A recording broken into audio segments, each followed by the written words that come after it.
Hi, everybody. This is Adam Elenbaas from Nightlight Astrology, and you're listening to the second episode of Astrologers in Profile.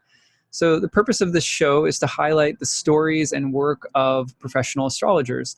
And I'm taking time to interview astrologers that I know, or I love their work, or I'm interested in what they're doing, or I think that other people might be curious to know about another astrologer that I've recently been exposed to, or something like that.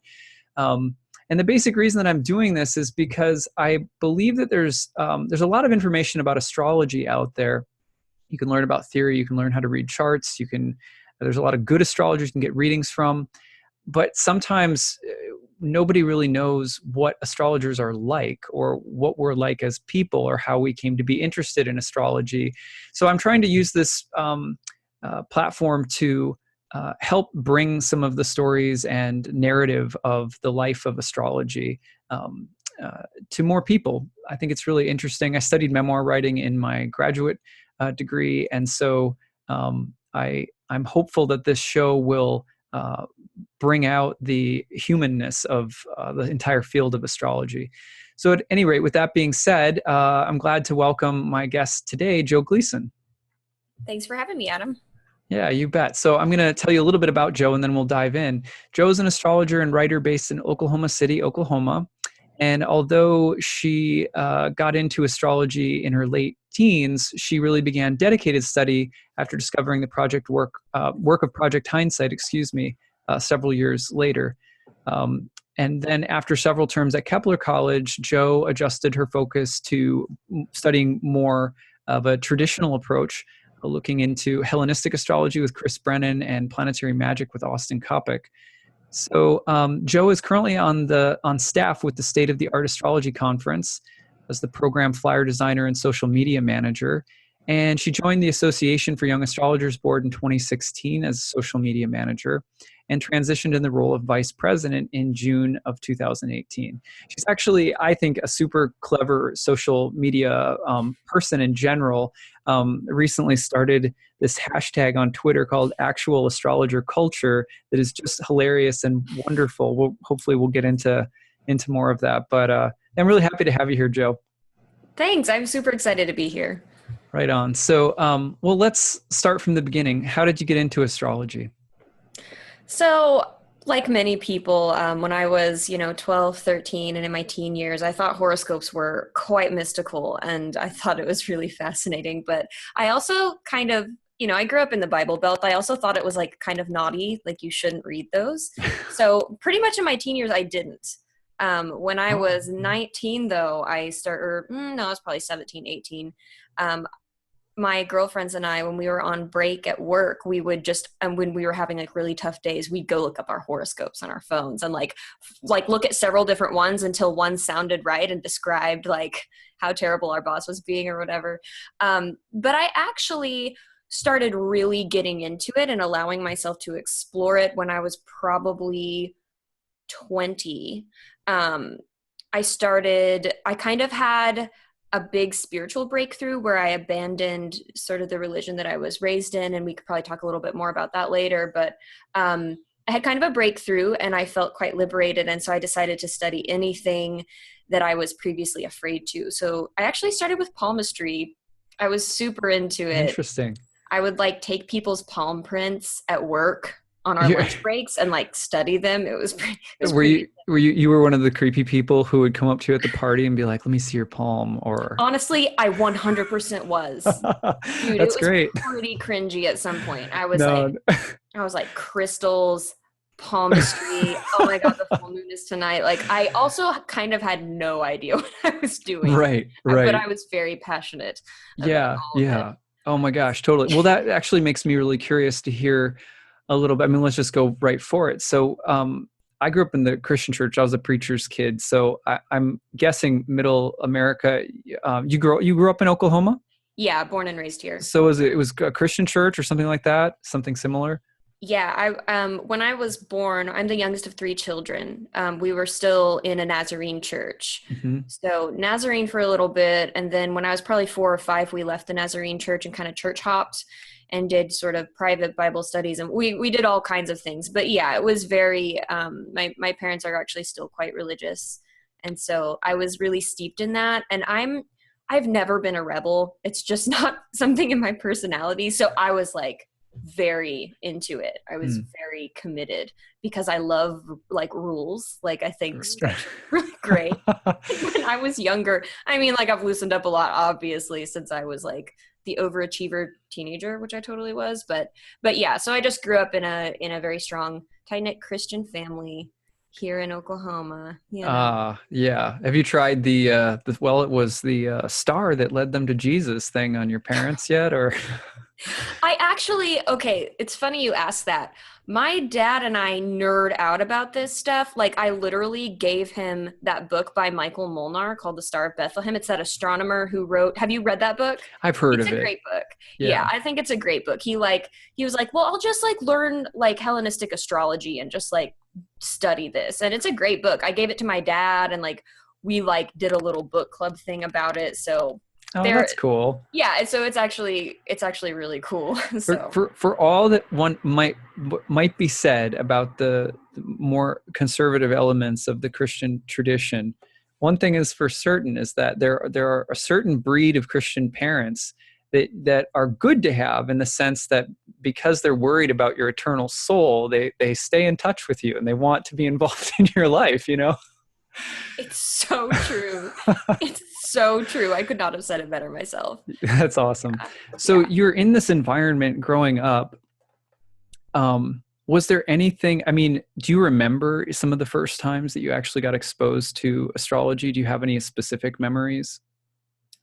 Exposed to astrology, I mean, just kind of the standard stuff. Like when I was 12, I had like one of those little books you take to sleepovers with your girlfriends, and they're like personality quizzes and like there are horoscopes in the back of it. And so kind of just stuff like that. I did a very good job of shielding myself from things like that, just kind of because what we talked about, I was like super into following all these rules and being very good. I was very good.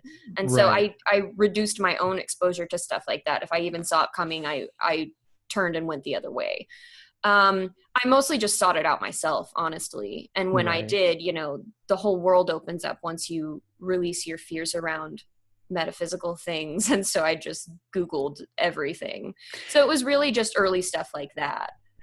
There is something that you said just now that makes me curious, which is that you know, there is something, I mean, freeing yourself from different kinds of fears is important, and yet because you study traditional astrology, maybe you can appreciate this idea that I feel like a similar kind of reservation about looseness, just loose character, loose morals, loose whatever, also served me somehow in weeding through or kind of separating static from signal in the sort of new age astrology scene. It led me past some potential like black holes of nonsense. Does that make sense? It makes complete sense. It makes complete sense. Well, because especially if you're feeling like so free and liberated, and then you just, you go a Googling, and then like, who knows what you'll find? Probably a lot of crap, honestly. Right. And so it's hard.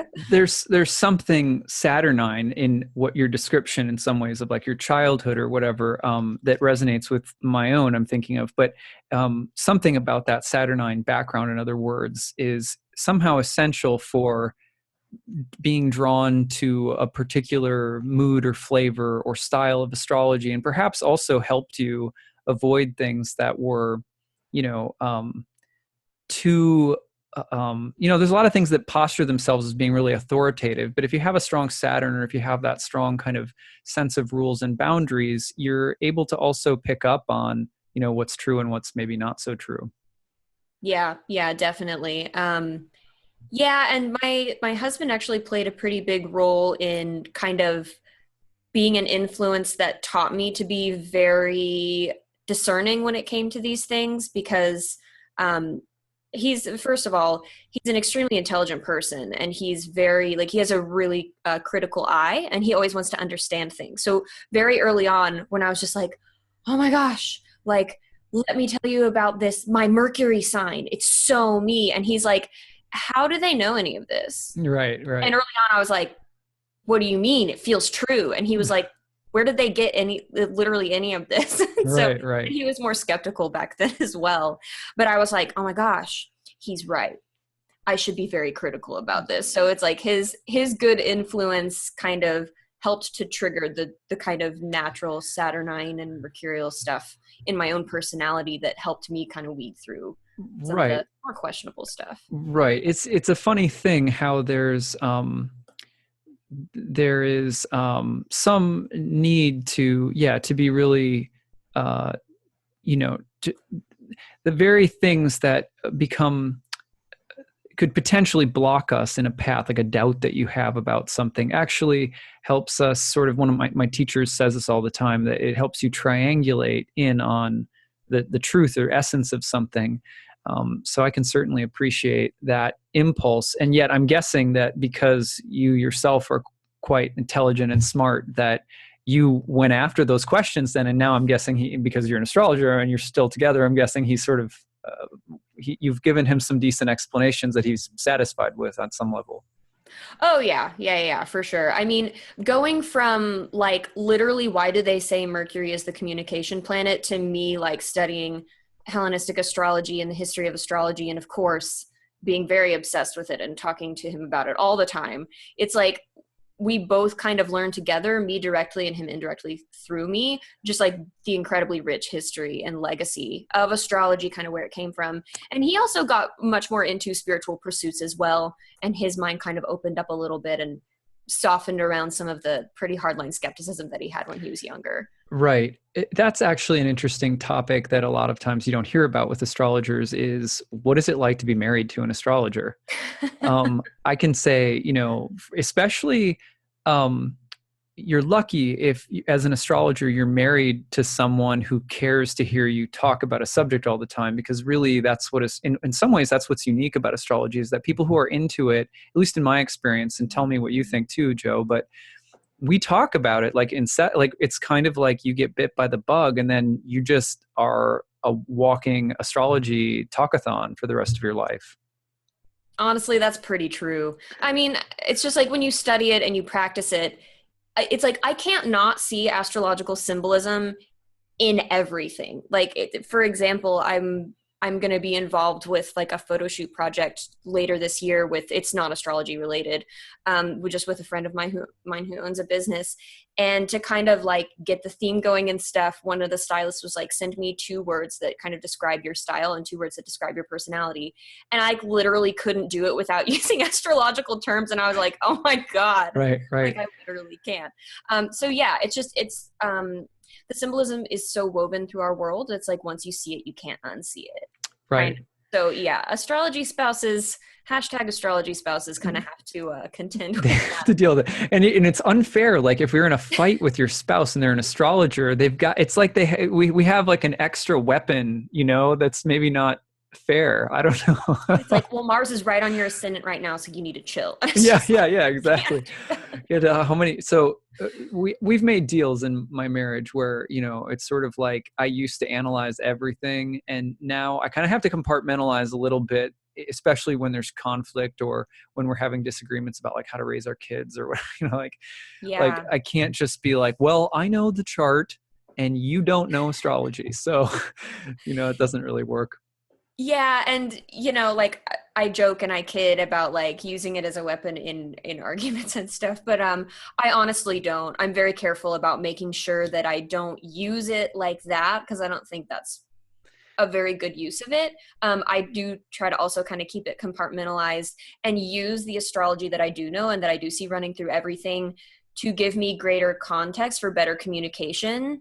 If there are arguments, which there always are in relationships, but I do try to be careful about that. Tell me you've pulled it out a few times and gotten like a good suplex on your husband, because, really.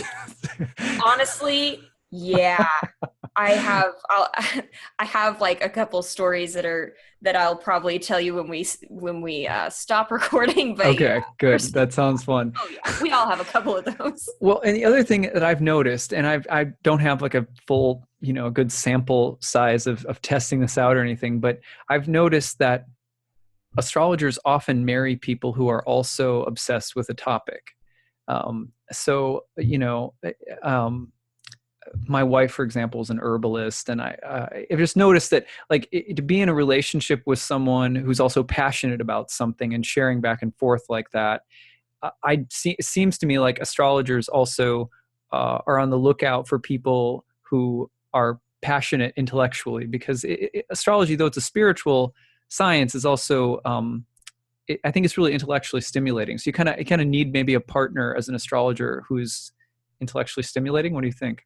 I completely agree with that. You kind of have to find somebody that matches your intensity with something. Because Right. like I mean, again, I think of everything astrologically, and I think about my chart and I'm like, am I really that intense of a person? But like, so I've been told I'm kind of an intense person, and my husband's a very intense person as well. And he is very passionate about intellectual things. Yes. So Right. that we both have kind of like our things, and like mine's astrology and his is like, a range of other things. But absolutely, I completely agree with that. I guess the opposite would be that there's got to be some spouses of astrologers out there who are like the antidote to the mental busyness, and they're more calming or something like that. I think that's true. Well, I've seen that with some of my astrologer friends where their spouses are just like really chill. They're just like very laid back, and then the astrologer is like the intense one. So Right. it definitely, like, there are both dynamics. I happen to be in a pairing where we're both very intense. That's So nice. I was to yeah. say, like, my wife and I on a long car ride are never short of things to talk about between her interest in herbalism and my interest in astrology. So, and so that's been a nice match. But I thought it'd be interesting to ask a few questions about this, just because that's exactly one of the topics that people probably don't think a lot about, but maybe find really interesting, is like, what is it like to be married to an astrologer? What kinds of issues do astrologers talk about in marriage, So, Yeah, um, absolutely. Well, one funny thing while we're on the topic, I've talked to friends about this, where it's like one of the funniest things about, I think my friend Ryan Butler said this. It's like one of the funniest things about like astrology spouses is that when they talk about astrology, they're usually like a little bit right, but like they don't study it. So their spouses are like so adorable. Like one yeah, day that's totally true. because my husband has like the weirdest sense of humor, and like everyone says that, but like I don't think anyone understands until they meet him. It's just he's very mercurial as a person.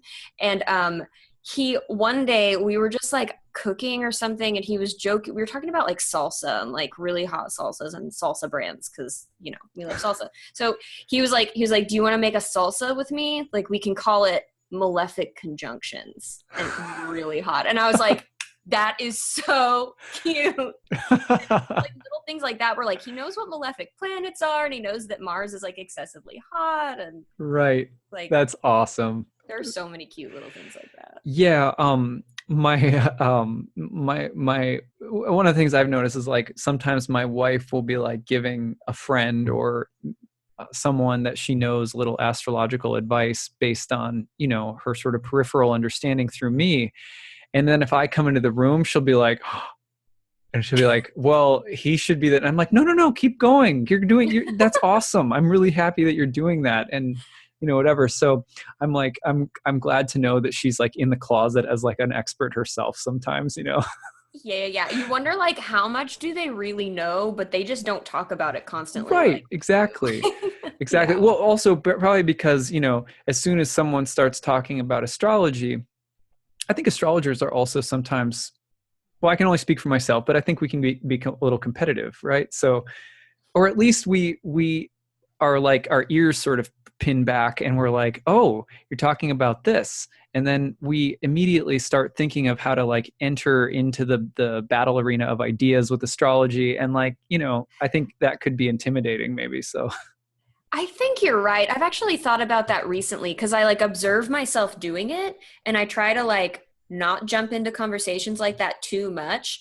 But it's just, here's the thing. You can't really just like walk into the grocery store and expect that maybe like your cashier that day is like an astrologer too, or they're super into it, or they've just been studying it as a hobby for the past few years. Like, it's very rare. So when you do hear conversation that's not in a dedicated time and space for astrology, it's like, oh my gosh, like I speak this language too. Like, do you want to talk about everything? And sometimes it's just like, Right. It's that intensity thing again, where it's Right. like kind of hard to like keep it like at an acceptable level for the context of the conversation. Right. And I find myself, because my wife is really the manager and sort of face of our yoga studio, but I'm obviously a part of it too. And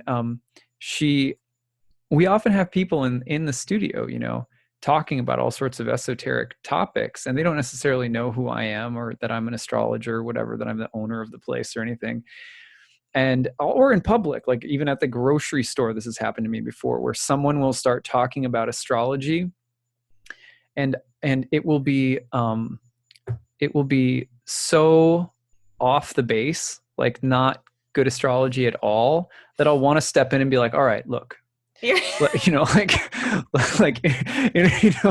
but like me, yes, yeah, also me. and I have to be really careful not to do that too, because even though I may know something more about the topic, like that would probably be really rude. So Yeah, it's very easy to look pretentious in situations like that. It's so hard though, because you're just like, no, like this can help you, but like let me teach you. yeah, like I've literally heard someone in line at the grocery store, not this Mercury retrograde, but a previous Mercury retrograde, being like, well, Mercury is retrograde, so, don't like, and there was some just list of instructions that were so intense and like, no, it's okay. It's like, it's okay. Like Mercury's not going to like totally jack up your life.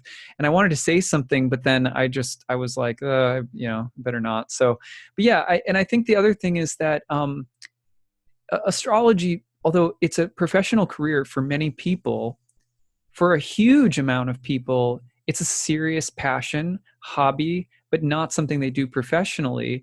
And that I also try to be really respectful. For example, when I'm at conferences and I'm hanging out with a group of people, and let's say I'm a speaker or something, but I know that the knowledge and wisdom and experience that the people who are there, maybe as participants, maybe they're not professional astrologers, it's probably in many ways just as knowledgeable as my own. Some people have been studying for decades longer than I have. They're not. So I always try to also be aware when I'm in certain environments to like step back and give room for people who aren't necessarily doing it professionally, but whose knowledge, interest, and excitement about the topics are just as educated or intelligent as my own or anyone else's. Yeah, absolutely. And I think that's really important. And I've encountered this on Twitter a lot since I got back on Twitter last year. It really is a thing that it seems like kind of like an elitist club to be a professional astrologer. And I think it's something that, we can all be aware of, like exactly like what you're saying. Just like, just because someone doesn't have a website with their face on it and a bio and charges for readings doesn't mean that they are inferior in any way or not proficient. And so, yeah, I think that's super important to maintain an awareness around that. So that's a good question to ask, though. At what point, let's say your friends, your social scene, when did you start sort of standing out? Like you are becoming a little bit more of an expert. You're not just reading it with your friends at an overnighter anymore. You're taking a serious interest, and people can be like, Joe's the astrology gal, Yeah, I mean, I think a lot of that started when I started becoming more confident in how educated I was on the topic. Not like, oh, I'm finally owning how educated I am. Like literally when I got more educated about it, I felt more comfortable. Just like I sort of policed myself when I was in high school and whatnot to kind of avoid anything metaphysical because I thought it was wrong with a capital W. Early on in my studies, I somehow very early on was like, all right, it doesn't matter if I'm a hobbyist or a student or just someone who thinks it's cool. I'm a representative of the astrological community as a whole just by being into it. And I took it very seriously, like from day one. I'm trying to think like how did that happen? Because there are a lot of people who do not hold that same point of view. But point being, I wanted to make sure that I could field questions from skeptics and from curious individuals before I started talking a whole lot about the fact that like I knew what I was doing and like I can read your chart for you and like I'm the astrology person. So I just wanted to be very responsible for how I was representing the community as a whole. Right. This is actually a really important and interesting topic that comes out of what you were just saying, which is, wouldn't you say that on some level, the belief in astrology, somehow it grabbing you having like a person has an astrological moment where the magic of astrology somehow works on you, and your quest to understand, to answer the skeptics, et cetera, is almost like an afterthought. Like it's like, I already believe in astrology. Now I have to figure out why it's actually true, why it's true, even though I already know it's true. Do you think that's accurate? Yeah, I mean, that's how it was for me. Like astrology never had to prove itself to me. I'm not really that kind of person. I'm like, I don't naturally have a skeptical bent. I'm naturally just super intuitive and I just feel things out. But I've like any amount of like healthy skepticism and like discernment tools that I have, I've worked hard to really hone to kind of balance out going completely by feelings. But just to be honest, like the kind of person I am, I always knew it was true. I always believed in it. I kind of don't like that term, but it's also fine. And it was really just like, okay, you know, I've known in my heart that this is true from the moment I started getting into it, even casually. But yeah, I always felt like that real responsibility to the community particularly. And of course, no one likes to look dumb. It's very easy to look dumb if you say you're into astrology and then you can't explain anything about it. Like you look like an idiot. And yeah, no, it is so important to be able to answer those questions that people have. I had a tough first audience because one of the first people I ever talked to about it was my best friend at the time, who was going through a PhD program in chemistry and was just a total like atheist. So it was like really intense. But anyway, no, going back to what we were just talking about though, the feeling that I think a lot of people have is that there's an intellectual weakness in astrology that's like, well, you believed in it and then you went and tried to prove it was so. Similarly, people will criticize astrologers for being able to identify things in hindsight in a chart. Like they'll say like, oh, well, you know, you can fit anything, you can fit any symbol to meet the past or something like that. But what isn't well represented is this idea that actually if you get into astrology and you open your heart and mind to it, you will see and feel it working. It's a tangible experience to see an astrological symbol predict, describe, or reflect an event. And it's uncanny. It's so specific and so amazing. And yet when that happens, usually it's those kinds of events that open a person to astrology, and not an intellectual convincing that opens them to those moments. You know? Yeah. I agree with that. It's that moment where like too many things converge in too many ways where it's just like, this cannot be a weird coincidence. This is not the placebo effect. And it's just like, it strikes a chord on another level.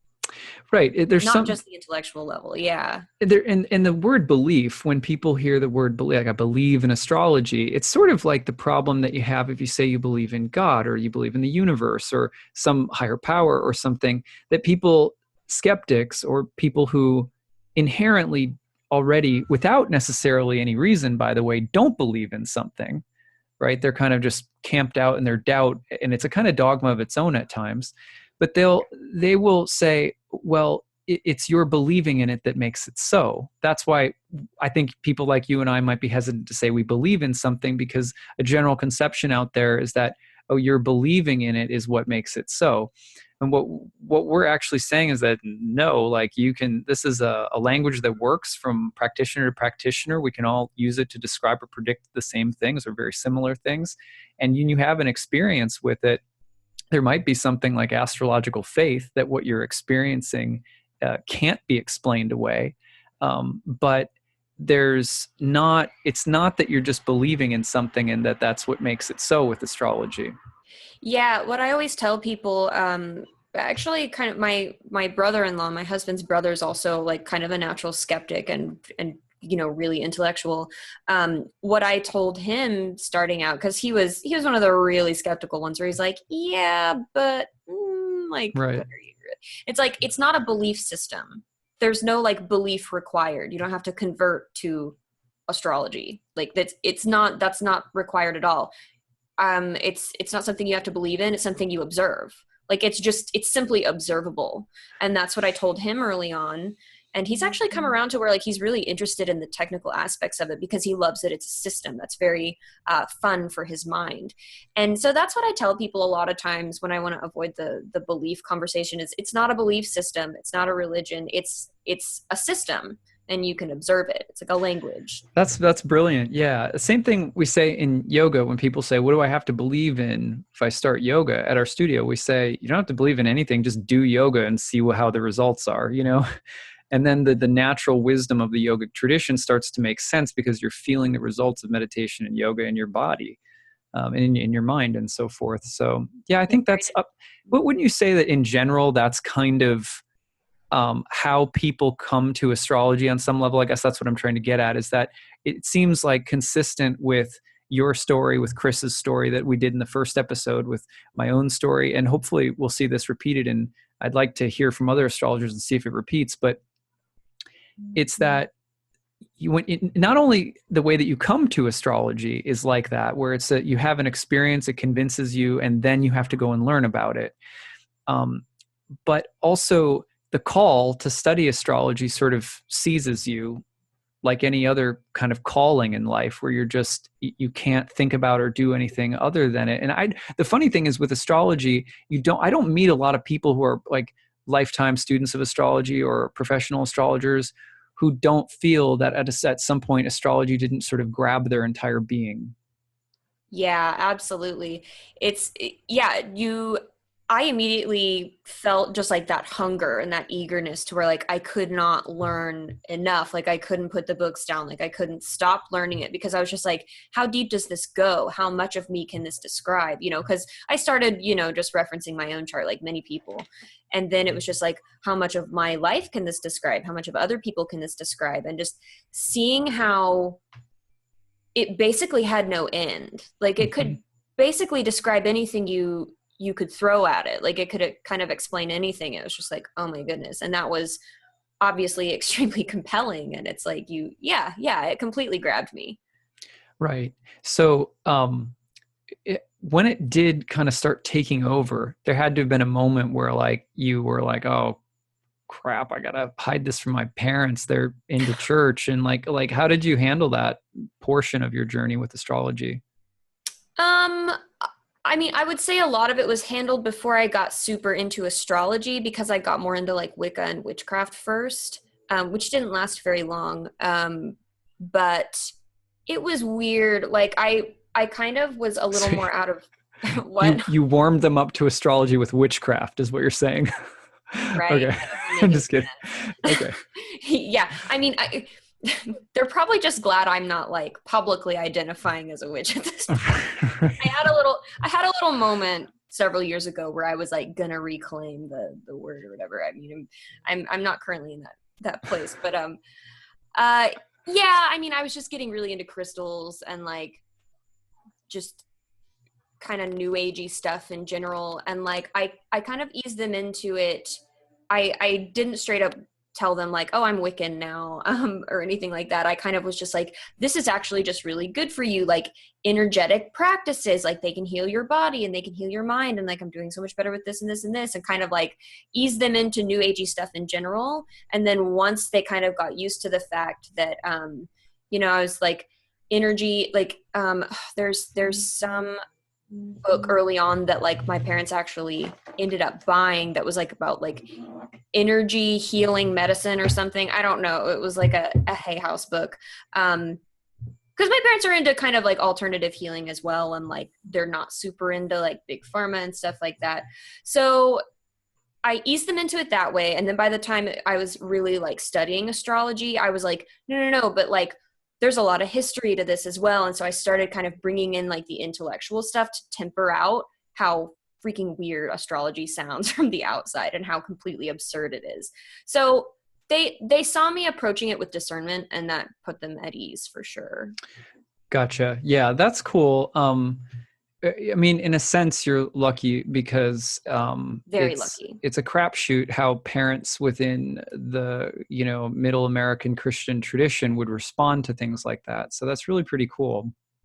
Yeah, I'm very lucky. They're really open and understanding about it. I mean, like, they don't ask me questions about their charts or anything, but like they're really chill with it. Well, here's a question for you. When all this was happening, and these were like your late teen years, early 20s, is that sort Early of on 20s. track? Yeah. Okay. And when so as all of this was happening, your interest in astrology is sort of blossoming. Were there any transits going on that you could identify looking back now that you would say were a part of getting into astrology or getting into alternative metaphysics or anything like that?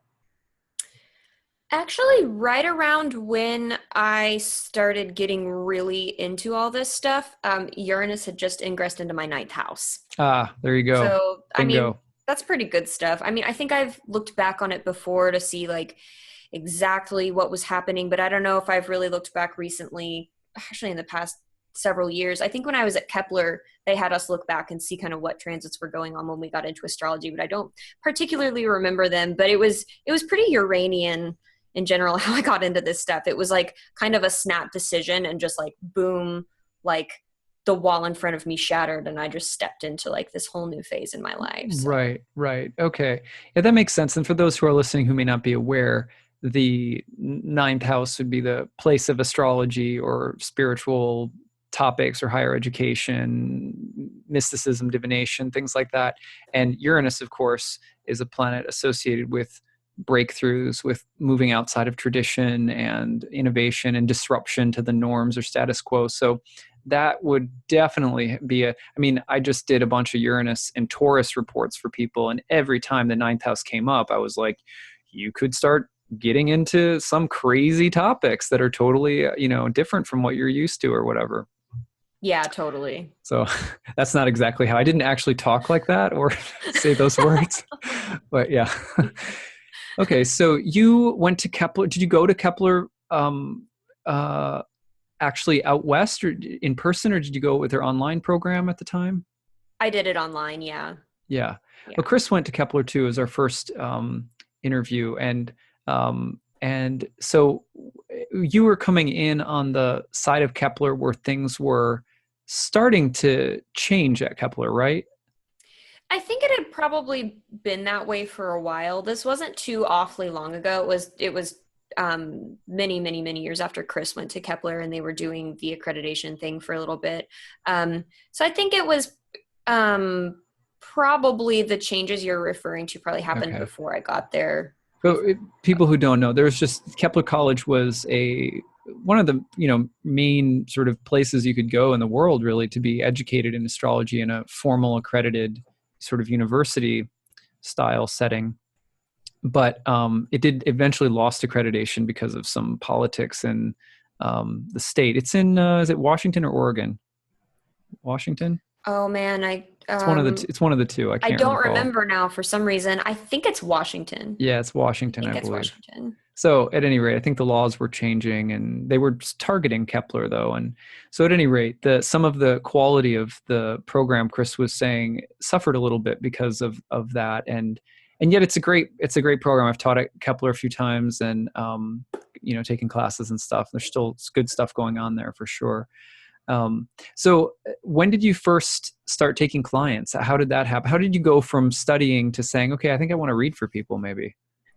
Well, it's so funny because there's like not a book on that. There's a book on literally everything else, but I'm like, but how do I know when I'm ready? And like, that's originally why I wanted to go to Kepler. I wanted to do the diploma program, get certified and get the equivalency with NCGR. I think you get NCGR 3 certification equivalency if you complete the diploma program at Kepler. And then I was like, then I'll be a real astrologer, TM, and then I can do clients. And it just is not, that's just not how it works. And I Yeah. found that out really quickly. And I was like, oh, you know, I tried to revert back to the like, I love rules, I love systems thing. And I was like, I'll go to a school for this. Right. Right. It was good though. Like it certainly wasn't like useless by a long shot. I started taking local clients, just people from like my yoga classes and stuff like that, and just doing a lot of stuff for family, especially. Let's see, that was probably early, like very beginning of 2015. Mm-hmm. And it was one of those things where it was like I would super over prepare. I mean, I still over prepare for all my clients, let's be real, but like I would super over prepare. I would be very nervous, and it would always go just fine because astrology works and it's great. But it was probably around that time when I started doing some local people. Cool. And in the beginning, yeah, when you were like way over preparing and doing all of that, I always like to ask people about this, but do you feel that it was the preparation that made your sessions successful? The ones, let's say this, I'm sure not all of them you felt great about, like anybody, but in the sessions that were successful, was it the preparation that made them successful? Was it what makes an astrology session successful, I guess, is the general question. Oh, that's a really good question. Yeah, That's right. a really juicy question. I notice a tangible place in my preparation where I start getting major diminishing returns, where I'm like, it's too much left brain. This is not actually going to be relevant.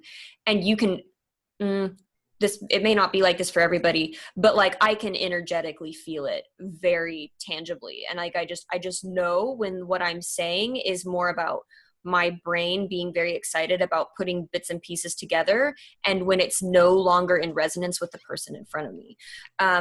What makes a consultation successful? What makes a reading successful? For me, I have to be in a good space energetically, because that's how I can feel what is too much brain and not enough allowing of the wisdom to come through the symbols for me to interpret, or for me to just, I don't want to say channel because that's kind of like a loaded term, but pretty much channel. So for me, I have to be in a good space for it. And my preparation has to be more intuitive than I originally thought when I started out. I thought I had to be like technically a superstar and be very strict about like, I have to delineate all this perfectly. I have to do it by the books and blah, blah, blah. And like, you know, I obviously still do. Like, symbolic integrity is very important to me. I don't make things up with Right. clients. I'm very clear in my consultations. If I'm just getting something about a situation that's, I'm not necessarily taking it from the astrology, I tell them. I'm like, this is not Astrologer Joe. This is just an intuitive hit I'm getting. Think about this or consider this, or I wonder what this would be like. But yeah, I have to be in a good energetic space, and I have to trust that my studies of the technical systems are going to be there to support me, and just let it flow from there. It's kind of interestingly similar to when I was a performer. It's like you hone your craft every single day. I was a ballet dancer for actually a long time. You do bar every single day. You basically do drills, or like what would be drills or forms for a martial artist. But then when you're actually performing, you're not thinking about your pliés and your tendus. You're dancing now. And It's like the same kind of thing, but with astrology, if that makes sense. So it's just like I study, I observe, but then when I prepare, like I have to let that specific chart speak to me, and I have to trust that my technique will support that and be strong enough for that. That's a beautiful analogy. Yeah, said so well. So for people out there who believe that astrology is a science, in some ways we're always trying to explain to people that it's an art form. And for people who say, well, astrology is just an art form, we're always trying to explain to people that it's a science. Yeah. That tension, you know? Yeah, well, and it's a really interesting mix too, because like a lot of times, like let's be honest, like when you do this for a living, or you do this a lot, sometimes you sit down in front of a chart and you're just like, it's not all charts, like for me personally, like speak to me, where it's like I see this like picture of like the life and the person. I'm like, oh my gosh, it's so dynamic. Sometimes I'm just like, okay, I just need to like read this chart. That's where like the technique does come in, and it's like quite sciencey for not being an actual science. Mm-hmm. Because sometimes when you just start delineating, like you just start taking the significations and putting them together. And for me, I handwrite everything for my preparation. I like have to do that. If I don't write it with my own hand, it's like not real in my brain. So once you start doing that, it kind of opens up those channels where things do kind of intuitively flow better at the same time. But you have to have that structure. Mm-hmm. It's like that gives you kind of like the banks of the river, so the water has a place to go. So it's not just kind of whatever, but it is such an interesting, yeah. Well, it's an interesting tension though. Yeah, it really is. Totally. And do you think that this tension that you're describing has anything to do with why so many more people are now becoming, like yourself, like myself, are becoming interested in, at some point, our astrological studies take us toward traditional astrology? Yeah, I do think so. Because, like, I mean, I started with just what I could find on the internet, which what's readily available on the internet is just kind of like pop psychological astrology. You know, there's very intense psychological astrology, you know, a la John Green and the Mercury Internet School and all of that stuff. But like, come on, like what you're going to Google and find is pretty pop psychological, and it's good. Like it's still useful and valuable. But some of it. I mean, there's a lot of really crappy, really bad stuff out there. We know this, like just really, really bad. We're like, I want to get it canceled. Right. It does not need to be there. But I mean, there's some stuff. I mean, I don't want it to come across as like I'm a traditional astrologer and I don't think psychological astrology is real astrology. That's not the view I have at all. Right. But it's like, especially on social media, especially on Twitter, I've noticed the fact that astrology isn't technically a science is kind of used as a way for people to essentially make things up and say, well, it's just all empirical anyway. And it's just, you know, it's just whatever resonates with you. And it's just like, yeah, no, it's not. And like, I know that's part of why I really started getting into traditional astrology too, is just because like, you have to have a framework for this. Otherwise anything means anything. And then everything means nothing. And that's literally the opposite of what astrology is about. Very well said. And it's kind of, to use the analogy, it's a bit like in modern astrology, sometimes, I'm not talking about people who are really solid modern astrologers, like say Liz Green or Stephen Arroyo or something like that. Right. But let's just say you're talking about the average, you know, online content that is massaging the symbols to perpetuate a lot of cliches. Everybody is meant to become a wizard, a shaman, a healer, you know, right, like this. It's tired. The reason that I went toward traditional astrology is very similar. Is to use the analogy that you were using earlier about ballet, where it's like the dance and so forth. It's in some ways, modern astrology has the costume or the apparel that you might need for the stage presence, for the performance. And it has the right set and the right music. But unless you actually know how to take the form of the dance into your body, you're going to be like all dressed up with nothing authentic to sort of back what you're doing. And when I started getting into traditional astrology, thankfully, finding like Robert Schmidt and Chris Brennan and well, lots of others, but Demetra, I feel like it was like the elder coming in, like the weight of the thousands of years of tradition, saying like, here's the specific forms and moves to practice at your bar every day, and that actually allows and enables, I think, one to tap into your intuition more easily. The structure provides that. In the same way, when you're raising kids, the quicker that you teach them to be independent about something, but you've taught them how to do something, like how to put away their clothes or make their bed or whatever. You've taught them exactly how to do it. The more that you're actually enabling them to be creative, because as much as I'd love to let my daughter just trash her room every day in the spirit of her youngness, youth, or whatever, giving her some structure actually in child development is thought to be something that's conducive to building her creative receptors faster, because she can improvise when there's structure. When and where there's structure in a relationship with structure, there you have improvisation. Yeah, that's a beautiful analogy. And it's absolutely true. Because like, I think it's kind of easy early on if you're not very familiar with astrology or you're not very well versed yet, you're not sure what traditional astrology really is. And it can kind of feel like you're being attacked, where it's like, don't tell me I'm doing it wrong. This feels true. And it's just like, that's valid. You can have those feelings. It's totally fine. But like, implementing some structure is not going to limit you.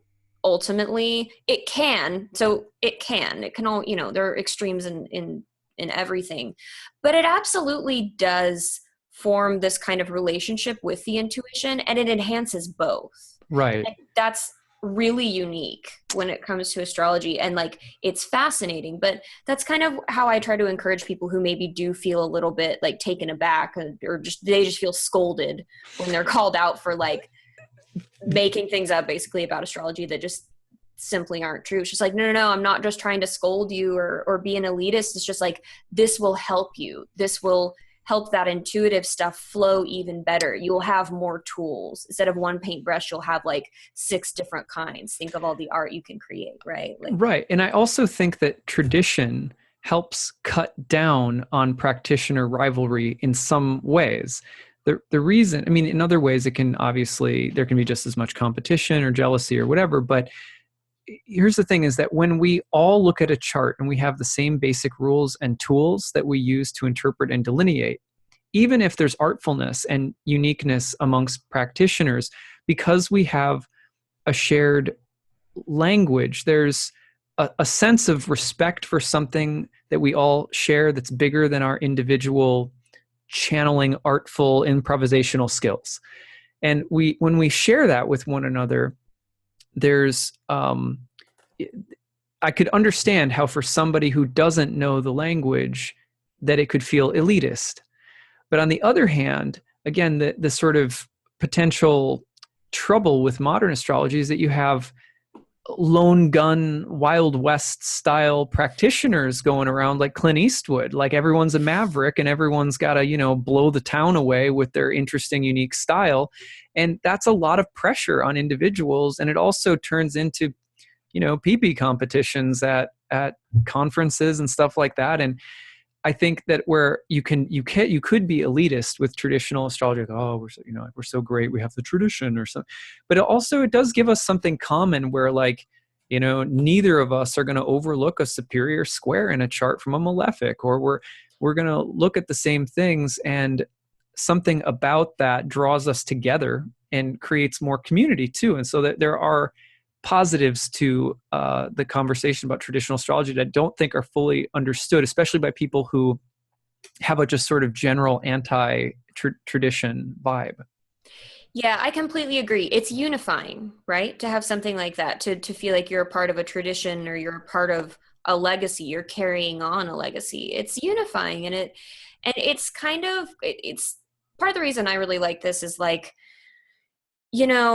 you're right. It's a lot of pressure to be like, I have to come up with this really original Twitter thread because so-and-so has this many followers and I only have 1,000 less than that. And I just really want to grow my account. But it's like, what can I do? What original insight can I have? And it's just like, that's exhausting. First of all, I'm super not interested in that.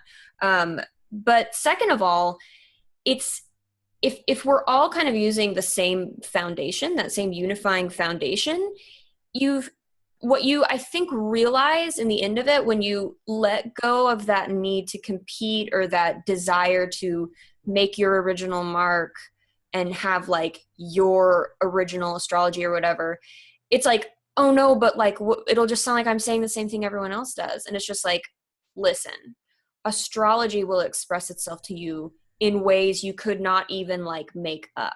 It will. These symbols are symbols of something we can't even fully articulate as human beings. Like you'll have original insights with those foundations. Like you absolutely will. Just trust that and kind of trust in the symbols, if you will. That's very woo sounding, but it's 100% how I feel about it. No, It's just like, totally. it will. I'm like, yeah, you know, if you're just going to like talk about what Mars does, yeah, it's going to sound a lot of like what everyone else talks about when they talk about what Mars is, when we're all using the same kind of like tradition. But you will get original insights. You will. There's no need to have that fear that like suddenly you're limited and you're not original anymore. That's true. And I don't know one modern astrological community, whether it's psychological astrology or evolutionary astrology or any other kind of astrology, those probably being the two big ones, that don't also feature different kinds of elitism of their own. Like, if you're a psychological astrologer, then, the delineation mark is, do you have your PhD? Are you a therapist? Do you teach at one of the, are you friends with Nick Campion? Like what, like, are you friends with Liz Green or whatever? I'm just teasing for anyone out there. No. And then if you're an evolutionary astrologer, it's like, well, are you how many of the top level apprenticeships of Stephen Forrest have you accomplished? Do you go on the road with him and Crosby, Stills, Nash, or what are you, and there's a competition in all communities too. And in traditional astrology, the competition is often like, well, have you contributed any original research? What have you translated anything yet? Or, it's like, no, sorry, Ben Dykes already translated everything. Oh, I know. Right. It's but like he literally did. There's nothing left. Sorry, everyone. Right. Yeah, exactly. Although the traditional astrology world, I should say, in my opinion, needs more. I think it could use more friendly competition in the sense of like people looking into the ancient texts and trying to find new things and stuff like that. So I'm into that stuff. But the point is that there can be competition in any field. Well, that's an important question to ask you, Joe. When you were coming into astrology, starting to do readings, everything like that, was there a feeling that you had like, I'm not going to be able to do this professionally? It's going to be, I have to be original. Like, how did you face that? Those basically getting started and convincing yourself you could actually do it? Man, so the doubts, I absolutely have those. Like, I absolutely had them and was like, oh no, but what have I done? Like people have written books and they speak at conferences. Like, who am I? And, first of all, the universe doesn't care if you wrote a book or not. The right people who need you to read their chart will find you. Right. It's just how it works. And it's hard to trust that when there's so much kind of like scholarly and academic work, especially. Like that always really intimidated me because I've never considered myself like the scholarly type. Like I'm probably not going to do any translations or anything like that. It's just not really for me. Part of it was just having the courage to try it anyway. I also have been extremely lucky to get connected to the right people early on who have always been very encouraging to me to just go for it and try it. Mm-hmm. People to kind of mitigate those doubts that I had. Like Chris Brennan early on. Chris Brennan's also always been so kind to me and so supportive. So I was lucky to have these kind of community connections early on. But just kind of doing it and just kind of realizing that like, no one can be you as well as you can. So just do that and don't try to be something, just be yourself, which is the most cliche advice ever. But it's like, you have to just kind of find out what that is by doing it, which is my actual nightmare. Like I want to make sure everything's perfect before I do anything, but right. It's kind of definitely not how life works. So interesting. It's interesting because really, in a sense, astrology enters your life as an interruption to that kind of complex that you talked about, it having growing up with and being that way. So there is a sense of a kind of a spiritual destiny of some kind where it comes into your life and it makes demands of you, and it interrupts your sense of being in control of the plot. Oh yeah. Yeah, 100%. Very much so. And what I find so interesting, of course, is that we sometimes, I think one of the things that drives me a little bit crazy about astrology is you get people who want to know about their destiny, but at the first sight or sound of something that they don't want to hear about. They are advocates of free will, radical indeterminism. They're suddenly championing the co-creation of the universe. And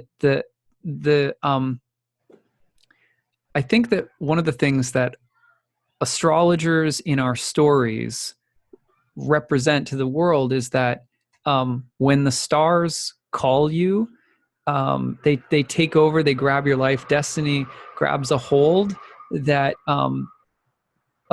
that there's something magical about it, regardless of how it plays out. And that's what actually compels astrologers in a very basic way, is that in the beginning, it's not just like, oh, astrology works, so I want to do it because isn't it powerful that it works? It's also, it does something to you to see the good and bad of life all around you and in people's lives and in your own life reflected by the stars. Suddenly you are compelled to play your part in the unfolding of the cosmos, rather than either having to cower in fear of it or overcompensate and think you're in control of all of it. Yeah, it's a big challenge to the worldview, period. Whatever worldview that you hold. There may be some exceptions to this, but it's like pretty much everyone I've really talked to who's had this kind of experience that you're describing, it's like their whole worldview changed after that. It's not the same as it was before. And, the two of us, we live in the US, we live in this, capitalist, materialist, culture. And it's just like, that gets pretty shattered when you start engaging with astrology, and when it grabs you and you feel like you're kind of participating with the world in a different way. Right, because you can start seeing the cycles of the planets reflected in the politics, the unfolding of the whether it's the racial tensions in the country, or wars, or what. I mean, you can, and it reflected for you in the planets, and you're seeing this, and it can very quickly, as someone with a decade worth of drinking ayahuasca, you're not on anything, but you're in an altered state seeing it like this. Yeah, absolutely. It's just, it changes the way the entire world looks to you. And it's absolutely, it's hard to describe, really. Mm-hmm. It really is, but it is almost kind of like like you're not on anything, but like you shifted into almost like a little, like another dimension almost. It's just like, oh, wait, whoa, what? Right. Yeah, it's Right. wild. Yeah, that leads me to another question, which I think is really important for people to know, which is that astrologers don't always have an orthodox career. I mean, first of all, it's not an orthodox career, but we also don't always have an orthodox career path in terms of how full-time astrology comes to be supported. Like my astrological career was not like, I'm going to be an astrologer, I'm going to sit down and cast charts, and like Chris's story had all sorts of crazy twists and turns. He was a barista at Starbucks. He would, I find that that's true a lot of the times with artists as well. And this day and age is becoming a little bit more hospitable to people doing things on their own because of the internet and things like that. But at any rate, the question is just, how did you come to be able to really make this the focus of your life? Did you have any support? Were there any important twists of fate or help that you received? Yes. So yeah, I mean, first I just kind of studied this, and like I said, I was a ballet dancer. I did that professionally for a couple seasons with a small local company. I wasn't in New York City or anything like that. So I did that, and that was just like a very weird job to have. Like, that's not a traditional job. But when I quit dancing, that's kind of a good astrology story to tell at some point, when I quit and how I quit. When I quit dancing, about 8 months later, I got my first real job at Target, and I stayed with the company for a long time. And I was like a department manager and all of that. And I was actually like, I made a good department manager at Target. I did pretty well there. I was able to save money. I was able to, get raises and stay there for a long time. And when I quit Target, a lot of it was to try to get back in touch with my creativity. I can be a huge workaholic, and I was just working all the time, and it was really running me into the ground. And my husband has been super supportive of just my study of astrology in general. But at that point, we were talking one night, and I was so miserable.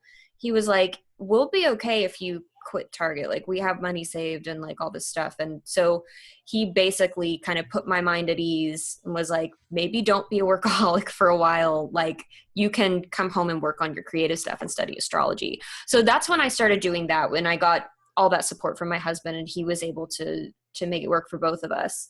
And so that's pretty much what happened there. I did a couple things here and there in between when I started actually making more money doing astrology.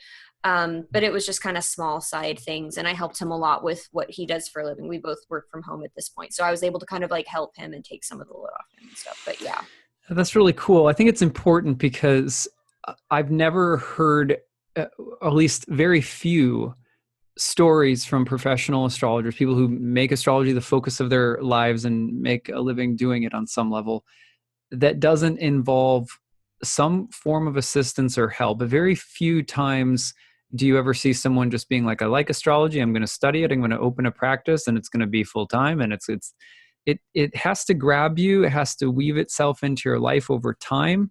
And it's somehow, it's like a dogged interest that somehow you just keep watering the plant of astrology, and then it just proliferates in your life. And then suddenly you're able to support yourself. But it's when people take my training programs, for example, they'll say, will I be able to be an astrologer after this? And I'm like, you will be, but will you get paid? I don't know, And I try to be really honest about that, because it's like, you don't want to tell people that most professional astrologers did not have an orthodox path to becoming full-time supported.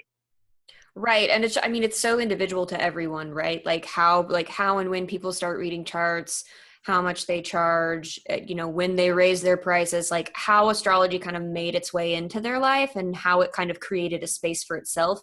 It's kind of different for everybody. I think everyone kind of has a similar classic thing where they're like, yeah, I charged $5 for a natal chart reading for my friends for like X number of months or years. And then I finally slowly started to do it more, but it's kind of different for everybody. You can't really compare yourself to other people too much with this kind of thing. That's true. That's really important, because at the end of the day, I think what's underlying this is the very topic that we study, which is destiny. It's very personal. Yeah. And the destiny of astrologers is a destiny that is not it's not talked about as much. I think that was the thing that, as a memoir writer, underlying, like, that's probably one of my real passions, is storytelling and writing. And I feel like the stories of astrologers it's like a whole section of the destiny element of astrology that we don't really talk about, You're right. That's really interesting. Well, okay. So going forward, any important events that have happened in your astrological career that have like taken you to the next level, or kind of like really helped you develop, or anything you could point to? Absolutely. So when I won't take too long on this, but when I first got into astrology, I was just Googling stuff. And then one year for my birthday in maybe 2011 or 2012, I think, my dear sweet husband looked around on forums and stuff to try to find what book every astrologer needed. And neither of us knew like anything about astrology at the time, but he got me a used copy of Planets in Transit by Robert Hand. Of course. Right. And looking back, I'm like, that is so adorable and cool that that's the book he found, that people were like, everyone has this on their bookshelf, because everyone does. So right. I literally couldn't even read it. I was like, I don't know what any of this means, but like, it's so cool. And so I like shelved it for a while until I got some other books at like a used bookstore and like kind of figured some more stuff out. But I was like, this Robert Hand guy like really knows what he's talking about. So I Googled it. And then I found Project Hindsight, and I was like, wait a minute, whoa. So really, really early on in my more dedicated study, I found out about the traditional astrology thing. Oh, I proceeded to buy all of Rob Hand's books on Amazon and read them all, whether I understood them or not. And I was like Googling, trying to find, one of the first places I went was YouTube. I was like, does he have YouTube videos? Because I didn't really quite understand like that there were conferences and like lectures and classes at this point. It was very early on. But I found a like 2-hour video of Rob Hand at the Blast Astrology Conference in Arizona from like quite a long time ago on mutual reception. And I watched it like 4 times because it was I really didn't have a foundation for this, but I just thought it was really great. And then I just kept Googling, going through every link I could find with his name on it. And that's actually why I went to Kepler College. Oh, wow. Because he was on the board of directors. And I was like, if Rob Hand's affiliated, that's where I want to be. Nice. Well, I got hooked into that super early. Yeah, go ahead. No, go ahead. I was just going to say planets in I remember horoscope symbols. Did you read that? Yeah. Right. That was such very first. I still recommend that to people who need beginners. I think of Rob Hand sometimes like the Santa Claus of astrology. Like, like he's like one of the first like jovial, wonderful, inspiring characters who drops off astrological gifts in your life and helps you get into the world of astrology. Oh, that's definitely true. That definitely feels true to me. Because I think he actually has Jupiter in Cancer in the first house. I remember him saying this at a talk, and I remember being like, that's funny, because I have actually literally said to friends before, he's like the Santa Claus of astrology, and the planet Jove is in his first house. Yeah, it is. It is. It's in his first house. And I remember where that thread was going now, so I'll get back to your actual question. Through my Rob Hand Googling, that's how I found Chris's podcast. And so, of course, I was very excited. I was like, this is an astrology podcast. I am very excited. So I binge listened to like so many of them. Actually, the binge listening happened when I was like redoing a room in our house after I had already enrolled in Kepler, and I just was like texturing walls and painting for hours. And it was just podcast the entire time for like days. Constantly. Right. So that's how I found Chris Brennan. Actually, while I was at Kepler, I was studying at Kepler. I was doing multiple classes. This was after I quit my job at Target. I was doing multiple classes at once. I took like 3 terms there. I took several classes, got a couple certificates. When I was listening to the big backlog of episodes on Chris's podcast, that's kind of where I was just like, okay, this Hellenistic thing is like, this is a thing. And I was realizing more and more that there was an astrological community that I didn't really know about. Like all these famous people like knew each other and were friends and hung out at conferences. And I was like, well, first of all, this is the coolest thing ever.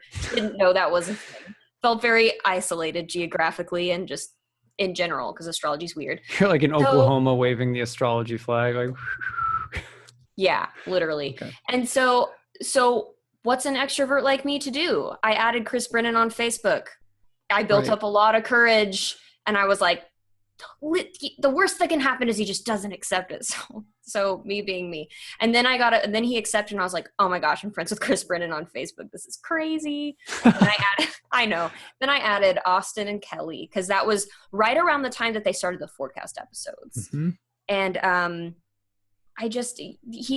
there was one episode where they talked about sun sign astrology being like a gateway drug into studying astrology, like sun sign astrology is the marijuana of astrology. Right. So I commented on that link. I'm still very scared of all these famous people at this point. And I was like, oh my gosh, I'm going to make a meme of this so you can put it on your Tumblr, Chris. You definitely have Tumblr, right? And jokingly, and he was like, but make the meme though, like that's really funny. So I did, and then he was like, can you email me the high quality file? And then that's how I started emailing back and forth with Chris for the first time. And ever since, like I said, Chris has been just extremely supportive and helpful. And this is the actual answer to your question. Are you ready? Finally? Yes. I'm just kidding. I know. Brevity is not my No, please. I love your stories. They're great. Thank you. He eventually, around this time too, I started being more active on the astrology subreddits, back when I had the energy for that. And Chris runs those. So he asked me if I wanted to moderate, and I said yes. And then the meme thing happened, and we started talking back and forth. So when the time came, he reached out to me and said, hey, the Association for Young Astrologers is looking for more board members, and I think that you might be a good fit. And I was terrified because I didn't know if I had any skills to offer, but this was when Austin Coppock was president. I applied, they interviewed me, and they were like, well, we'd love to have someone take care of the social media.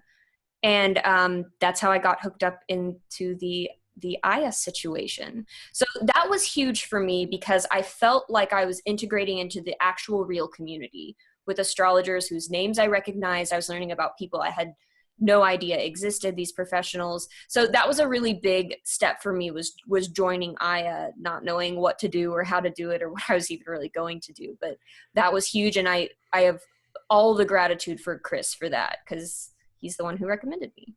Very cool. Well, we're going to come back to Aya in a moment. But first, before we go into, we're going to start closing down and talking about what you do and how people can get in touch with you in a minute. But I want one good story that we passed up about astrology and the end of your ballet career. Oh, that story. I'd have to look at specifics. I'm pretty sure eclipses were involved.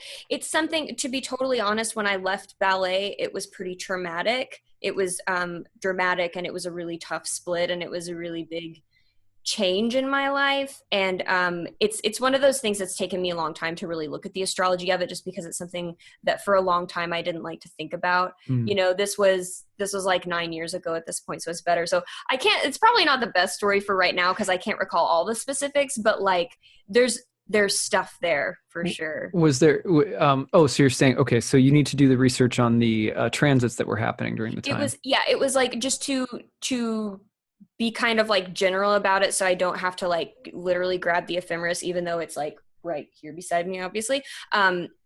It was I was in a Saturn ruled perfection year, and it was a 6th house year. Oh, right. And basically the reason I had to stop dancing was because I had lost so much weight. I was kind of wasting away, and it was a very Saturn-y thing. A Saturn 6th, yeah. Yeah, it was very Saturn 6th. And so that was going on, and there was there were first house afflictions as well, and 10th house things where it was you're wasting away, and it's diminishing your health, so you have to stop the career.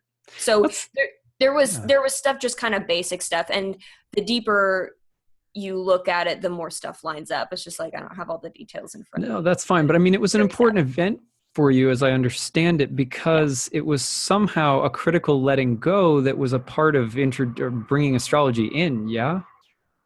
Yeah, it really was. It really was. Cause it was my life plan, because I definitely had one by the time I was 14, was to be a ballet dancer. And then, I was, and then it was going to be move to bigger companies and keep doing that for as long as my body can handle it, and then teach. And then I wanted to teach and choreograph. That was always my plan. And I still love teaching ballet. I don't do it anymore, but it's still kind of a passion of mine. So when all of that went out the window, it was a huge time of turmoil. And I was just about to turn 19. So it was the first, it was a nodal return as well. And there were eclipses across my natal eclipse axis and all of that stuff. So it was a very dramatic time. Yeah. And it really did open the door for me to discover other things, because my foundation and life plan completely went away. All of it went away. Right. And so,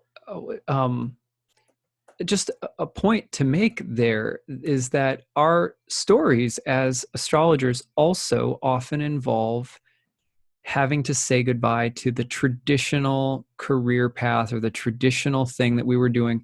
I'm the same way. I was teaching college English, had the graduate degrees, was doing interviews for,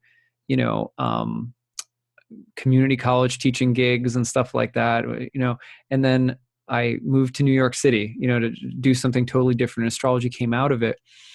But even when I was in New York City, I was doing a very basic sort of entry-level social work position. And that had to be let go of too. And I've heard this over and over again from astrologers, where at some point, for many astrologers, there does come a time where you have to say goodbye to something that may be a little scary to say goodbye to. And it's interesting, right, that then, it makes room for astrology to come in, and astrology helps us make so much sense out of things. So Uh-huh. it's really interesting how it's like you're plunged into turmoil or trauma, or, something, some event happens, you have to let go of something, and then there's like this mysterious art form that comes in that offers you answers and direction and maybe guidance when you feel like you lost your compass. You don't know which way your true north is anymore. I mean, I would say the number one story that I get from people who are signing up for the class or my private apprenticeship or something like that will be that they're on the brink of some big change, and if they don't know astrology well, they'll be like, someone just told me it's my Saturn return, or it's like there's some astrological transit that is actually a part of the crisis in consciousness that's occurring. What do I want to do with my life, and so forth. So I like to hear these stories so much because first of all, again, like if you're studying astrology, you're out there, you have a story, and all astrologers, people who are interested in astrology, have actual destinies with astrology, and I find those stories to be really interesting and just not told that often. So, at any rate, let's start to wrap things up here. Tell us about, let's tell us about the AYA, about the Association of Young Astrologers. And I also want to hear about you, and in particular, I definitely want to hear about actual astrologer culture. So we have a few things to talk about here, but let's start with AYA. What's AYA? So I have to make a slight correction. I'm sure it was just a slip of the tongue. AYA is the Association for Young Astrologers, not For, of Young Astrologers. for young astrologers. My apologies. Oh, no worries. It's a common slip of the tongue, but it's important that it's for young astrologers because there's no age requirement for the AYA, for AYA. If you are for young astrologers, that means you, like us in our mission, we want to advocate for and support the blossoming of new and upcoming people in the astrological community, whether they are young in age or not. Beautiful. Thank you. That's a really important clarification. Thank you for that. Yeah, happy to clarify. There are so many people, and speaking of, to kind of go back to one of your earlier questions, were there any events that made a big difference or like kind of kicked things up a notch? Donna Van Toen of the State of the Art Astrology Conference, SOTA, she really she's wonderful about supporting young astrologers. Many of the people we all know now, such as Ryan Butler or Wade Caves, got their start because Donna was willing to give them a speaking slot for like their first time. And that's what it means to be for young astrologers. You want to give them a chance. You want to provide platforms for these people who are new to the field to find their voices and make those voices heard. And so that's really what we want to do. We offer a huge amount of free educational resources, lectures donated by professionals to our members. And our membership fees are, I believe they're the lowest around of all the organizations. So really that's what we want to do, is bolster and support these people who are new to the community and really create space for them. That's awesome. That's so great. And you know what we ought to do? Just floating this idea out there. My Nightlight speaker series that I do once a year with 3 speakers, where I have 3 speakers come and talk. We should do an AYA speaker series where we have some of the speakers in your midst, some young astrologers who would, maybe benefit from having a group to teach in front of, get more experience or whatever, just showcase their talent. We should have like maybe next spring or summer, we'll do all AYA speakers, and we'll take all the funds and throw it to AYA. Wouldn't that be great? That would be excellent. I would love to talk about that with you, Yeah, Adam. let's do Sounds that. perfect. That sounds great. And I'm sure we'll come up with some fun topics, and you guys Oh can, yeah. get some ideas about who might like to speak. That sounds really fun. So how can people, I'm going to take them to the website actually in a minute. Let me actually switch over now so that I can start sort of showing people all of your stuff here. All right. I'm still a little new to Zoom, so I'm just going to take me just a second. All right. So let's go like this. This is your Facebook page. People can hook up with you at Joe Gleason on Facebook, right? Yes, that is me. Okay, awesome. And then let's see here. Let's go to the AYA, AYA. So this is the Association for Young Astrologers page. How can people donate or participate in your events and stuff like that? What should we do when we land here? When you land here, you can see the orange button in the top right, join or upgrade and donate. Joining AYA, you can join on 2 levels: as a subscriber, which is $20 annually, or you can join as a benefactor if you self-identify as maybe not a young astrologer, but you would like to help support our mission and what we do and support our members. You can join as a benefactor for $50 annually if you just want to kind of contribute and be behind us and be with us. So you can do that there. And for our monthly events, we do a monthly event called Dinner and Drinks, where we just have a speaker come and kind of casually do Q&A with us. The best way to keep in touch with on those is on Facebook. But we're getting a newsletter up and running to where if you're not on Facebook or you don't want to, be doing that kind of thing on Facebook, you can subscribe to our newsletter and become a member and you'll get those emails as well. Very cool. I just recently donated and I was able to receive a lecture from your archives like pretty much instantly. And it was an awesome talk on the houses from Dorian Greenbaum. Yes. Very cool. We really do have so many lectures. So if you're wanting to join and have like immediately something to nerd out on, you definitely have that. There are so many in there, and the Dinner and Drinks archives, because we record those and upload them to the site for members. I actually gave a talk on one of those one time, and is there a gentleman named Danny? Yes, Danny Larkin. He hosted me, I believe, because I remember him, and it was a hoot. I really had fun, and it was it was awesome, and I think, everyone should come and check this out. So youngastrologers.org would be the appropriate website, right? Okay, yep. Cool. So let's talk about. I'm going to go to your webpage last, but let's talk about actual astrologer culture, because this sort of coincides with storytelling about astrology and astrologers. So what is this? Where'd you get the idea from it? All right. So this is it's going to get meta here, so bear with me. This is a very #actual astrologer culture thing, but I have a Discord server where I just invited some of my astrologer friends and we just like chat about things, just kind of like life things and astrology things, and we are just nerds together. And just one day on there, on Twitter, it's really popular to see tweets where it's like, like Leo culture is leaving you on red for 6 hours, but like getting really upset when you don't respond to their text or something, like Leo culture, Virgo culture. And I was like, guys, sometimes I just want to talk about like actual astrologer culture. And everyone was like, that's really funny. And so we started like going back and forth just in our little chat room, and they were like, but really do this on Twitter. And so I did. And I basically was like, all right, fam, the hashtag is live. And everyone started tweeting with it. And there are some that are just so funny because it's such a thing. So actual astrologer culture is stuff like this you see from Chris, meeting someone new who casually mentions their birth date and low-key calculating their entire chart in your head along with like their transits and progression. 100%. It's right. Just like, yep, that's astrologer life. Yeah. I love this so much. It's so funny. I so recommend that people listening to this check this out because you'll get a good laugh, and then if we want to help build astrological storytelling and what we're actually like, and have some humor and some insight about our own destiny as astrologers or students of astrology, this is the perfect way to have fun and do something like this. So check out #actual astrologer culture, or make a contribution in something funny or something true, something just true. Yep.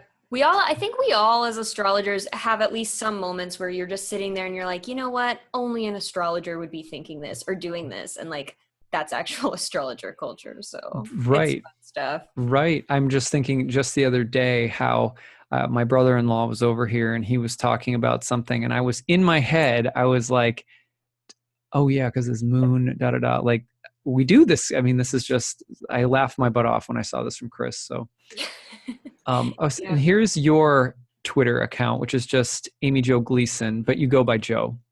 Yes, yeah, I know. I have this weird thing with my first and middle name. But yeah, I go by my middle name, but you can find me pretty much everywhere on the internet under Amy Jo Gleason.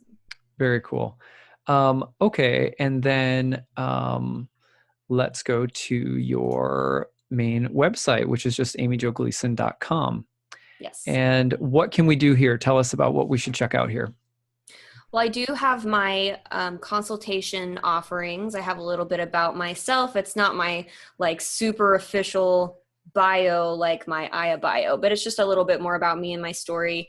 I'm currently building my blog section, my writing section. I have a lot of projects kind of in the works, and I'm so glad it's Virgo season, honestly. Right. Leo season was a thing, and I'm really digging this mercurial earthy energy to kind of build my writing sections. I have a couple different projects there. I'd like to start building a couple to start building some kind of case studies for just perfections, because annual perfections is such a powerful and simple technique for people who are wanting to get a little more out of their astrology. So I have a little column called The Perfectionist that I'm working on building right now. Nice. And I also really like writing satire, so you'll find that as well. You're witty as heck. I really like reading what you write in social media, on Facebook and stuff like that. I'm always getting a smirk or smile out of what you write.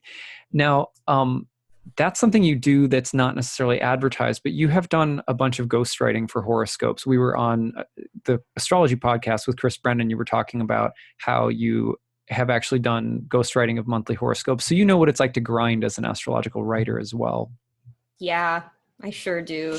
And well, no, and I loved it. And like, I actually really I miss the grind. I would like to incorporate more of that. There've been a lot of changes this summer in my life, just in general, just my non-astrological life. So I'm currently looking at how I can kind of rearrange some things and start writing more again, because I do miss it. And I have a lot of plans that I would like to actually get going and get live. So that's a good hashtag. There's been a lot of changes in this life. Just yeah, right. It's a good answer.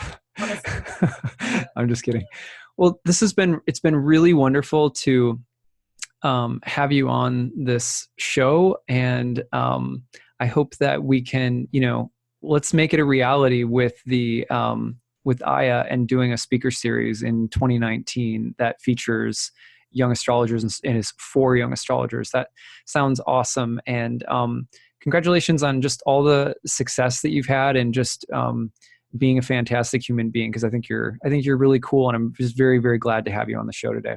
Thank you so much for having me. This was so much fun. I love and admire your work, and this has been a blast. I love your whole mission with this. It really resonates with me. More storytelling, more about the people behind the astrology. So thank you for what you're doing as well. It's an amazing contribution.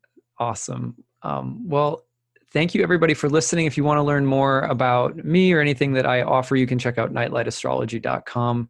I have courses coming up in November, and you can read daily horoscopes and other stuff like that at nightlightastrology.com.